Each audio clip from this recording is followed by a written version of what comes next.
Certifications to start a small business. நீங்கள் ஒரு solo proprietor, அதாவது நீங்கள் மட்டும்தான் உங்கள் பிஸ்னஸை ஸ்டார்ட் பண்ண போகிறீங்க. உங்கள் கூட எந்த பீப்புளையும் பார்ட்னர்ஷிப் ஆட் பண்ண போகிறது கிடையாது. உங்கள் இன்வெஸ்ட்மெண்ட் அமௌண்ட்டை தான் நீங்கள் எடுத்து உங்கள் பிஸ்னஸை கொண்டு போகிறீங்க அப்படின்னா நீங்கள் ஒரு சோலோ ப்ரொப்ரைட்டர்.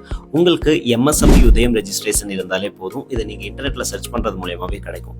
மறக்காமல் எம்எஸ்எம்இ உதயம் ரெஜிஸ்ட்ரேஷன் பண்ணும்போது ஏதாவது ஸ்கீம்ஸ் இருக்கா அப்படின்னு சொல்லி பாருங்கள். உங்கள் ஸ்டார்ட் அப்புக்கு ஃபண்டிங் பண்ணுறதுக்கான நிறைய சென்ட்ரல் கவர்மெண்ட் ஸ்கீம்ஸ் இருக்கலாம். நீங்கள் ரெஜிஸ்டர் பண்ணும்போதே அதை பற்றி ரிசர்ச் பண்ணி எடுக்கிறது ரொம்ப ரொம்ப ஹெல்ப்ஃபுல்லாக இருக்கும். இதை பற்றி நீங்கள் கிளியராக தெரிஞ்சுக்கணுன்னா எந்த பேமெண்ட் கொடுத்தும் நீங்கள் போவேன்னா டிக் அப்படின்னு சொல்லிட்டு, அதாவது டிஸ்ட்ரிக்ட் இன்ஃபர்மேஷன் சென்டர் அப்படிங்கிறது உங்கள் டிஸ்ட்ரிக்டில் இருக்கும். அங்கே போய் நீங்கள் கேட்டுக்கலாம். பிரதர், நான் ஃபுட் இண்டஸ்ட்ரியிலையும் கொண்டு போகிறேன் அப்படின்னு நினச்சிங்கன்னா நீங்கள் FSSAI சர்டிஃபிகேஷன் வாங்குற மாதிரி இருக்கும். இதுவும் நீங்கள் இன்டர்நெட்டில் சர்ச் பண்ணுறது மூலயமா நீங்கள் அந்த சர்டிஃபிகேஷன் வாங்கிக்கலாம். பிரதர், நான் இ-காமர்ஸ்குள்ளே போகிறேன், ஸோ அப்போ ஜிஎஸ்டி மேண்டேட்னு எல்லாருமே சொல்கிறாங்க அப்படின்னா நீங்கள் இ-காமர்ஸில் மீஷோ பிளாட்ஃபார்மில் இனிஷியலாக ஸ்டார்ட் பண்ணுறீங்க அப்படின்னா அங்கே ஜிஎஸ்டி உங்களுக்கு தேவையில்லை.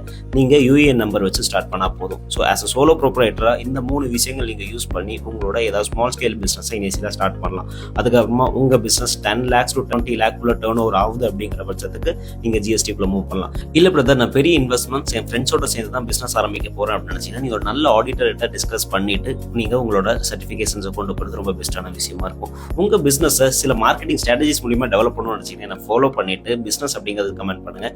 ரேர் மார்க்கெட்டிங் ஸ்ட்ராட்டஜியோட PDF நான் உங்களுக்கு சென்ட் பண்ணுறேன். Follow me towards your success.